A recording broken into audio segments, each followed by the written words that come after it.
మీరిచ్చిన technical reason accepted sir. But గంజాయి దీన్ని ఎలా చూస్తది? ఏవండి నేను చెప్తున్నాను, ఇది మన స్టేట్‌లోనే కావచ్చు, లేకపోతే నార్త్ ఈస్ట్‌లో ఉన్న కొన్ని స్టేట్స్‌లో కావచ్చు. ఇది డెఫినిట్‌గా మోదీ గారు నాకు నమ్మకం ఉంది. మరొక ప్రాబ్లం ఏంటి అంటే ఈ రాష్ట్రంలో యువతకి కెరియర్ గైడెన్స్ సార్. చాలా సీరియస్ ప్రాబ్లం ఇది. ఇంటర్ చదివినోడికి ఇంజినీరింగ్ తప్ప వేరే ఆప్షన్ లేదు అన్నట్లుగా తయారు చేశారు. లేదు అని కాదు. ఇంటర్ చదివినోడు ఇంజినీరింగ్, ఎంపీసీ చదివా ఇంజినీరింగ్, బైపీసీ చదివా డాక్టర్ కాలేదా చచ్చిపో, ఎంపీసీ చదివావు ఇంజనీర్ చచ్చిపో. లిటరల్లీ ఇదే సార్ అడిగేది. చాలా మంది మా బాధ ఇటు చెప్తున్నాడు రా అని అనుకుంటున్నచ్చు వీడియో చూసేవాళ్ళు. లిటరల్లీ ఇదే జరుగుతుంది సార్. కెరియర్ గైడెన్స్ ప్రోగ్రామ్స్ అనేది ఎందుకు ఈ రాష్ట్రంలో జరగట్లేదు? నేను మీకు అది అగైన్ విజన్ ఉంటే, ఒక స్టేట్ గవర్నమెంట్‌కి చిత్తశుద్ధి ఉంటే, బికాజ్ ఎడ్యుకేషన్ ఇది state subject, state has to implement education. నేను అంతకంటే ఏం చెప్పను. బట్ నేనేం చేస్తున్నాను, మా అమ్మ పేరు మీద అహల్య ఫౌండేషన్ అనే పేరు పెట్టి నేను చేస్తున్న వన్ ఆఫ్ ద ప్రధాన కార్యక్రమం ఏంటంటే కెరియర్ గైడెన్స్. మీరు చాలా చక్కని ప్రశ్న అండ్ వ్యూ పాయింట్ చెప్పారు శ్రీకర్ గారు. ఒకటి చెప్తాను, ఈ రోజున స్కూల్ పిల్లలు ఉన్నారు, పిల్లల్లో ఊహలు లేవు. పెద్దవాళ్ళకి కానివ్వండి, అంటే పేరెంట్స్కి కానివ్వండి, టీచర్స్కి కానివ్వండి, ఇన్ఫర్మేషన్ లేదు. ఫర్ ఎగ్జాంపుల్, మీరు ఒక 9th క్లాస్లో ఒక అబ్బాయి లేదా అమ్మాయి పోలీస్ అవుదాం అనుకున్నారు. పోలీస్ అవ్వాలంటే అసలు ఆప్షన్స్ ఏంటి? ఐపీఎస్ ఆఫీసర్ అవ్వచ్చు, ఎస్ఐ అవ్వచ్చు, కానిస్టేబుల్ అవ్వచ్చు. అసలు ఐపీఎస్ ఆఫీసర్ అవ్వాలంటే ఎలా అవ్వాలి అనే ఒక బేసిక్ నాలెడ్జ్ అనేది, ఆ విజన్ అనేది 9th క్లాస్లో అమ్మాయికి లేదు. సార్ మీరు యూపీఎస్సీ వరకు వెళ్ళారు. నేను చెప్తాను ఒక్క మాట. మీకు ఒక జనరల్ ఎగ్జాంపుల్ చెప్తున్నా. Because education is most important thing in the state. కాబట్టి ఇప్పుడు పిఓకే గురించి దేశంలో పెతుక్కుడు తనకు వస్తున్నాడు సార్. మీ బీజేపీ వాళ్ళు దేని గురించి అండి? POK, Pak occupied Kashmir. మీ బీజేపీ వాళ్ళు నెక్స్ట్ టర్మ్లో తీసుకొస్తాను, లేకపోతే నా పేరు మార్చుకుంటాను ఇంద్రసేన రెడ్డి మాదిరి డైలాగులు కొడుతున్నారు. వాళ్ళేమో చెన్నకేశ్వర రెడ్డి మాదిరి, వాళ్ళు కాంగ్రెస్ వాళ్ళు. మీ గొడవ, మీ సినిమాటిక్ ఫీల్స్ మీవి. అలా ఏం లేదు, సినిమాటిక్ ఫీల్డ్ ఏం కాదు. బట్ చెప్పండి. మీరు గనక ఇప్పుడు ఆన్ గ్రౌండ్ ఒక సోషల్ ఎక్స్పెరిమెంట్ చేయండి. రేపు 10th ఎగ్జామ్స్ జరుగుతాయి కదా సార్ ఈ స్టేట్లో, ఇంటర్ ఎగ్జామ్స్ జరుగుతాయి కదా, ఏమన్నా డిగ్రీ ఎగ్జామ్స్ జరుగుతాయి కదా, వెళ్ళే ఉన్న స్టూడెంట్ని అరే బాబు పిఓకే ఏంటని అడగండి, మీకు అర్థం అవుద్ది why I'm asking you this అని. నేనే చెప్తున్నా, వాళ్ళకి నాలెడ్జ్ లేదు, అలాంటి ఎడ్యుకేషన్ సిస్టంలో మనం ఉన్నాం అనేది చెప్పడం మీ ఉద్దేశం. ఎస్, నేను కాదనట్లేదు. నేను అందుకనే నేనేం చేస్తున్నానంటే, ఇక్కడ ఓన్లీ గుంటూరు జిల్లాలోనే మోర్ దెన్ 180 స్కూల్స్, లాస్ట్ 3 ఇయర్స్గా 180 స్కూల్స్లో నేను కెరీర్ గైడెన్స్ చేశాను. Okay. More than 55,000 engineering and degree college స్టూడెంట్స్కి నేను కెరీర్ గైడెన్స్ చేశాను. ఫర్ ఎగ్జాంపుల్, ఇందాక నేను చెప్తున్నాను ఒక ఎగ్జాంపుల్ని మీకు ఎలాగా ఉంటుందో చూపిద్దామని. ఒక అమ్మాయి పోలీస్ కావాలనుకుంటుంది, ఒక పల్లెటూరులో ఉంది. పోలీస్ కానిస్టేబుల్ కావాలంటే మినిమం ఇంటర్మీడియట్ పాస్ అవ్వాలి. ఆ అమ్మాయికి అది తెలియదు, ఇంటర్మీడియట్ ఫెయిల్ అయిపోతుంది అనుకోండి. ఫర్ ఎగ్జాంపుల్, ఆ అమ్మాయి ఇంటర్మీడియట్ ఫెయిల్ అయింది, ఓకే, పోలీస్ కానిస్టేబుల్ అవ్వాలి 9th అనుకుంటుంది. కానీ మినిమం ఇంటర్మీడియట్ పాస్ అయితే పోలీస్ కానిస్టేబుల్ అవ్వడానికి ఒక అవకాశం ఉందని అమ్మాయికి తెలియదు. పాపం ఫెయిల్ అయింది. ఏం చేస్తారండి, పల్లెటూరులో పెళ్లి చేస్తారు. ఒక అబ్బాయి ఉన్నాడు, ఇంటర్మీడియట్ ఫెయిల్ అయినాడు. ఏం చేస్తారండి, పనులకు పంపిస్తారు. ఆటోనో మెకానిక్స్ పనులకు పంపిస్తున్నారు. అదే ఆ అమ్మాయికి కానీ అబ్బాయికి కానీ 9th క్లాస్లోనే కనీసం ఇంటర్మీడియట్ పాస్ అయితే చాలు, నేను కనీసం కానిస్టేబుల్ ఎగ్జామ్ రాయడానికైనా ఎలిజిబుల్ అని తెలిసిందనుకోండి, వాళ్ళు ఫెయిల్ అవ్వరు. కరెక్ట్. ఇప్పుడు వాళ్ళ పేరెంట్స్, వాళ్ళ అమ్మకి కానీ నాన్నకి కానీ, ఆ అమ్మాయి అబ్బాయి 9th క్లాస్లో, అమ్మ నాన్న నేను ఇలాగా పోలీస్ అవ్వాలనుకుంటున్నాను, పోలీస్ అవ్వాలనుకుంటే కానిస్టేబుల్ మినిమం ఇంటర్మీడియట్ అన్నా పాస్ అవ్వాలి అని తెలిస్తే, ఒకవేళ వాళ్ళు ఫెయిల్ అయినా కూడా ఆ అమ్మ ఆ నాన్న ఇంకొక సంవత్సరం ట్రై చేయమ్మా అనే చెప్తారు. అవును, వాస్తవం. తల్లిదండ్రులు ఎన్నో కష్టాలను పడుతూ పిల్లల్ని పెంచుతూ ఉంటారు. ఆ అమ్మాయికి పెళ్లి చేయటము, అబ్బాయిని పనులకు పంపడం వాళ్ళకి ఇష్టం ఉండదు, కానీ వాళ్ళు బాధతో చేస్తున్నారు. ఇంకా ఏవో ఆల్టర్నేటివ్ కనపడక, ఆప్షన్ కనపడక చేస్తున్నారు. తెలియక. అంటే ఈ చిన్న విషయము ఒక ఫ్యామిలీ హిస్టరీని చేంజ్ చేస్తుంది. ఈ చిన్న విషయం తెలియక ఒక ఫ్యామిలీ హిస్టరీని చేంజ్ అయ్యే అవకాశాన్ని ఆ ఫ్యామిలీ కోల్పోతుంది. సో ఇటువంటివి చిన్న చిన్న విషయాలు. ఇప్పుడు ఒక అబ్బాయి ఆర్మీలో చేరదాం అనుకుంటాడు. ఆర్మీ ఎన్ని రకాలు అని అన్నారు అనుకోండి, ఆర్మీ 3 రకాలు అని చెప్తారు. అంటే ground force, navy, army. Air force. అంటే నేవీ అంటే ఫర్ ఎగ్జాంపుల్ సముద్రం మీద, నీళ్ళ మీద, లేకపోతే నీళ్ళ లోపల నుంచి submarines. Air force helicopters or యుద్ధ విమానాలు. లేదంటే ఆర్మీ అంటే కొండ కోణంలో కావచ్చు, ఇసుకలో ఎడారుల్లో కావచ్చు, గ్రౌండ్ మీద కావచ్చు, ట్యాంకుల మీద కావచ్చు, గన్ పట్టుకొని కావచ్చు. ఇట్లా వాళ్ళు చెప్తారు 3 రకాలు. కానీ ఆర్మీ అనేది 4 రకాలు. ఎస్. 4 రకం space.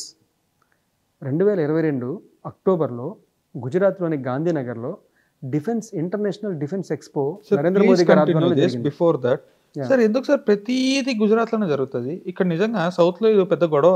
You please continue the subject, will talk about this. Okay, నేను ఒక విషయం చెప్తాను మీకు. అంటే ప్రతిదీ గుజరాత్లో జరగదండి. మొత్తం కియా మోటార్స్ గుజరాత్లో వచ్చిందండి, కియా మోటార్స్ ఆంధ్రప్రదేశ్లో వచ్చింది. కానీ దాన్ని మనం హైలైట్ చేయమే.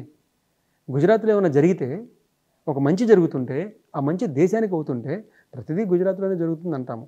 అంటే గుజరాత్లో జరిగిన 2-3 విషయాలు మనం గుర్తుపెట్టుకొని దేశంలో జరిగిన ఇతర విషయాలన్నీ మర్చిపోయి మనం గుజరాత్లోనే ఎందుకు జరుగుతుందనే ప్రశ్న మనం అడుగుతున్నాము. ఆ ప్రశ్నే తప్పని నేను అంటాను. నేను కంటిన్యూ చేస్తాను. Continue please.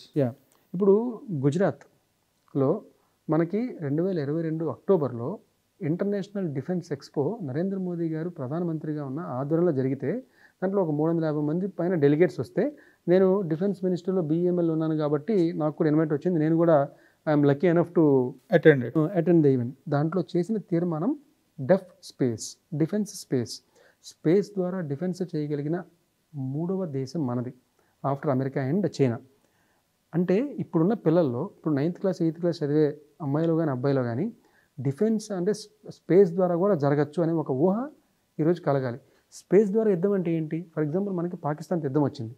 అవును, పాకిస్తాన్లో ఎవరికి మొబైల్ ఫోన్స్ పనిచేయట్లేదు అనుకోండి, అదే యుద్ధం. కమ్యూనికేషన్ వ్యవస్థను బ్రేక్ చేస్తున్నాము. పాకిస్తాన్లో ఎవరికి ఇంటర్నెట్ పనిచేయట్లేదు, అదే యుద్ధము. బ్యాంకింగ్ ట్రాన్సాక్షన్స్ నిలిపేస్తున్నాము. పాకిస్తాన్లో ఒక టూరిజము, ఫర్ ఎగ్జాంపుల్ ఎక్కడికైనా వెళ్ళాలనుకోండి, మనం నెక్స్ట్ 5 డేస్లో టూర్ వెళ్ళాలి, నెక్స్ట్ వారం రోజులు ఎలా ఉంటుంది వాతావరణం అని తెలుసుకొని వెళ్తాం. అదే తెలుసుకోలేకపోతే, ఫిషర్మెన్ లోపలికి వెళ్ళాలి, తెలుసుకోలేకపోతే వాతావరణం ఎలా ఉంటుందో, ఫిషరీస్ ఇండస్ట్రీ కొలాప్స్ అయిపోతుంది, టూరిజం ఇండస్ట్రీ కొలాప్స్ అయిపోతుంది. ఇది యుద్ధము. అలానే పాకిస్తాన్తోనే మొత్తం నేషన్ కాదు, ఒక లాహోర్ ఒక్కటే మనం కబ్జా చేయాలి, రావల్పిండి, కరాచీ చేయాలి, ఒక సిటీని మనం కబ్జా చేయాలి. అదే యుద్ధము. యుద్ధం అంటే ఇలా చేయాలి అనే విషయం తెలిస్తే, ఇప్పుడు ఇంటర్నెట్ ఉంది చేతుల్లో, వాళ్ళు దాన్ని సెర్చ్ చేయడం ప్రారంభిస్తారు. అంటే ఒక జిజ్ఞాస వాళ్ళలో ఏర్పరిస్తే వాళ్ళు దానికి కొంత కృషి వాళ్ళు చేయగలిగితే వాళ్ళు నిజంగా అది సాధించగలుగుతారు అనే విషయాల్ని మనం అప్పుడు వాళ్ళకి చెప్పాలి. అది నేను చెప్తాను. ఇంతేకాదు, ఫర్ ఎగ్జాంపుల్ ఆర్మీ అన్నాము, మన పిల్లలకి ఏం గుర్తొస్తుంది? ఆర్మీ అనగానే ఫైటింగే గుర్తు. అవును, తుపాకులు చంపుకోవడం, నరుపుకోవడం. అంటే ఓన్లీ ఆర్మీ అని అంటే వాళ్ళు ఓన్లీ సోల్జర్ గుర్తొస్తుంది వాళ్ళకి మైండ్లో. కానీ ఆర్మీ అంటే ఆర్మీలో డాక్టర్ ఉంటారు, ఇంజనీర్ ఉంటారు, నర్సు ఉంటారు, వంట వాళ్ళు ఉంటారు, డ్రైవర్లు ఉంటారు, క్లీనర్లు ఉంటారు, తుడిచే వాళ్ళు కూడా ఉంటారు. వీరందరూ కూడా ఆర్మీనే. ఈవెన్ ఆ వెపన్ క్లీనింగ్ కూడా ఒక సపరేట్ డిపార్ట్మెంట్ ఉంటుంది. ఇప్పుడు ఐటీఐ పాలిటెక్నిక్ చదివిన వాళ్ళు కూడా, వాళ్ళకు కూడా స్పేస్ ఉంటుంది ఆర్మీలో. అంటే ఇదంతా కూడా హోలిస్టిక్గా ఒక డ్రైవరు, క్లీనర్ దగ్గర నుంచి కూడా ఆర్మీని, ఒక డాక్టరు, ఇంజనీర్ కూడా ఉంటారు, ఓన్లీ సోల్జర్ కాదనే ఊహని పిల్లలకు కల్పించాలి. ఇవన్నీ కూడా అంటే నరేంద్ర మోదీ గారు ఇప్పుడు ఇందాక మీరు అన్నారు, ఆడవారిని ఆర్మీలో తీసుకోవటం అనేది కానీ, ఇట్లాగా స్పేస్లో కూడా మనం ఇప్పటి నుంచి ఎంటర్ అవ్వాలనే ఉద్దేశం కానివ్వండి. ఇది ఒక ఆర్మీ గురించే కాదు, ఎన్నో విషయాల్ని. ఫర్ ఎగ్జాంపుల్ డాక్టర్ అవ్వాలనుకుంటున్నారండి. ఈ రోజున ఒక చిన్న విషయం నేను చెప్తాను. నేను చూసిన వాళ్ళలో ఒక 500 మంది డాక్టర్ అవ్వాలనుకున్నారనుకోండి పిల్లలు, ఒక 8th 9th దాంట్లో ఒక్కరు కూడా డాక్టర్ కావట్లేదు. మిగతా 499 మంది ఏం చేస్తున్నారు? ఎందుకు అవ్వట్లేదో నేను చెప్తాను. ఎందుకంటే ఈ ప్రాబ్లం నేను అడ్రస్ చేయడానికే మా అమ్మ పేరు మీద పెట్టిన నేను అహల్య ఫౌండేషన్ ద్వారా నేను ఎన్నో కొన్ని వందలు కాదు వేల మంది స్టూడెంట్స్కి నేను ఈ ఆలోచన కల్పించి ఉంటాను. ఫర్ ఎగ్జాంపుల్ నేను చెప్తాను, ఇక్కడ మనకి డాక్టర్ అనగానే ఏం గుర్తొస్తుందండి? ఇంటర్మీడియట్లో బైపీసీ తీసుకొని అది వరకు ఎంసెట్ అనేవాళ్ళు, ఇప్పుడు నీట్ పరీక్ష. నాకు ఇంటర్మీడియట్లో స్టేట్ 6th ర్యాంక్ వచ్చింది. అట్లాగా నీట్ పరీక్ష నీట్గా కరెక్ట్గా రాస్తే రాష్ట్రంలో మేబీ ఒక 50 మందో 100 మందో కొంతమంది ఉంటే వారికి ఎంబీబీఎస్ వస్తుంది. ఎంబీబీఎస్ 5 సంవత్సరాలు అయిపోయిన తర్వాత ఎంఎస్ కానీ ఎండి కానీ master of surgery or doctor of medicine చేయాలి. దానికి మళ్ళీ ఒక స్పెషలైజేషన్ కొంతమంది చేస్తారు, కష్టం అది. దాని తర్వాత మళ్ళీ సూపర్ స్పెషలైజేషన్ చేస్తారు, కార్డియాలజీలోనో లేకపోతే నెఫ్రాలజీలోనో అలా చేస్తారు. సర్జన్ గానో లేకపోతే కన్సల్టెంట్ గానో ఉంటారు. అంటే ఇంత కష్టపడితే 32-35 ఏళ్ళ పాటు కష్టపడి ఇన్ని పాస్ అయితే డాక్టర్ పాత్రని మనం అనుకుంటున్నాం. మంచిది, అది అవ్వగలిగితే రాష్ట్రంలో ఒక 100 మంది అవుతారేమో. అవ్వగలిగి ఆ 100 మందిలో మీరు చదవగలిగితే నో ప్రాబ్లం. లేదు, మన దగ్గర ఒక 6 కోట్లు 8 కోట్ల డబ్బులు ఉంటే రష్యా, యుక్రెయిన్, ఫిలిప్పీన్స్ లాంటి దేశాలకు వెళ్ళి అవ్వచ్చు. లేదా ఇంట్లో అమ్మ నాన్నకి హాస్పిటల్ ఉంటే ఎప్పటికైనా కొట్టుకొని ఎప్పుడొకప్పుడు ఏదో ఒక డాక్టర్ అవ్వచ్చు. మరి ఇవన్నీ లేకపోతే సాధారణ మధ్యతరగతి పిల్లలకి, దిగువ మధ్యతరగతి పిల్లలకి డాక్టర్ అవ్వాలనే కోరిక ఉండకూడదా? ఉండొచ్చు. కానీ వారేం చేయాలి? అది తెలియక ఈ 499 మంది డాక్టర్ అవ్వకుండా ఆగిపోతున్నారు. ఫర్ ఎగ్జాంపుల్, మెడిసిన్ అంటే ఓన్లీ మనకి అలోపతి ఇంగ్లీష్ మెడిసినేనా? మెడిసిన్ అంటే హోమియోపతి డాక్టర్ అవ్వచ్చు. హోమియోపతి డాక్టర్ అవ్వాలంటే నీటి పరీక్ష నీట్గా రాయక్కర్లా, లీగల్ అయింది. అవును. ఆయుర్వేదిక్ డాక్టర్ నరేంద్ర మోదీ గారు 2014లో ప్రధానమంత్రి అయిన తర్వాత ఆయుష్ మినిస్ట్రీ అని ఒక సపరేట్ మంత్రిత్వ శాఖ స్టార్ట్ చేశారు. అవును. ఆ మంత్రిత్వ శాఖ కింద ప్రతి సంవత్సరము మన దేశంలో జిల్లాకి ఒక డాక్టర్ వస్తున్నారు, ఆయుర్వేదిక్ డాక్టర్ ఆయుష్ మినిస్ట్రీలో. అంటే అది గవర్నమెంట్ జాబ్. ప్రైవేట్గా మళ్ళీ ఇంకా చాలా చేయొచ్చు ఆయుర్వేదిక్లో. ఇది కాకుండా గవర్నమెంట్ జాబ్. కానీ ఇప్పుడు మనం విజయవాడ వెళ్ళి ఆయుర్వేదిక్ డాక్టర్స్ ఆయుష్ మినిస్ట్రీ కింద ఎవరున్నారని చూస్తే ఎక్కువ మంది గుజరాత్, మహారాష్ట్ర, మధ్యప్రదేశ్, రాజస్థాన్, ఛత్తీస్గఢ్ నుంచి ఉన్నారు. ఎందుకంటే అక్కడ వాళ్ళకి తెలుసు ఆయుష్ మినిస్ట్రీ ఉంది, ఆయుర్వేదిక్ డాక్టర్ అవ్వాలంటే ఏం చేయాలని వాళ్ళు ముందు నుంచే వాళ్ళు ప్రయత్నిస్తారు కాబట్టి అక్కడ వాళ్ళు అవుతారు. కానీ ఇప్పుడు మరి 8th క్లాస్ 9th క్లాస్ చదివే అమ్మాయికి ఆయుష్ మినిస్ట్రీ గురించి తెలుసా? అసలు ఆయుర్వేదిక్ డాక్టర్ అవ్వాలని ఉంటుందా? కరెక్ట్. నర్సింగ్, ఒక నర్స్ అంటే చిన్నపిల్లలకు చేసే నర్సింగ్ వేరు, పెద్దవాళ్ళకి చేసే నర్సింగ్ వేరు, హార్ట్ పేషెంట్స్ చేసే నర్సింగ్ వేరు, కిడ్నీ పేషెంట్స్ చేసే నర్సింగ్ వేరు. నర్సింగ్ అనేది స్పెషలైజేషన్, సూపర్ స్పెషలైజేషన్ కూడా చేయొచ్చు. మరి ఎంతమంది, అది కూడా సగం డాక్టర్, ఆమె కూడా నర్సు కూడా, ఆ ప్రొఫెషన్ కూడా సగం డాక్టర్. మరి ఆ ప్రొఫెషన్ ఎంతమంది ట్రై చేస్తున్నారంటే మనకు ఒక ప్లాన్ ఏ లేకపోతే ప్లాన్ బి, ప్లాన్ సి అని రాసుకొని నర్స్ అవ్వాలని అంటే ఇంటర్మీడియట్ తర్వాత ఏం చేయాలి అనేది ఒక క్లారిటీ ఇంటర్నెట్లో సెర్చ్ చేస్తే చాలు. ఈ రోజున గూగుల్, యూట్యూబ్ అన్ని విషయాలు చెప్తుంది.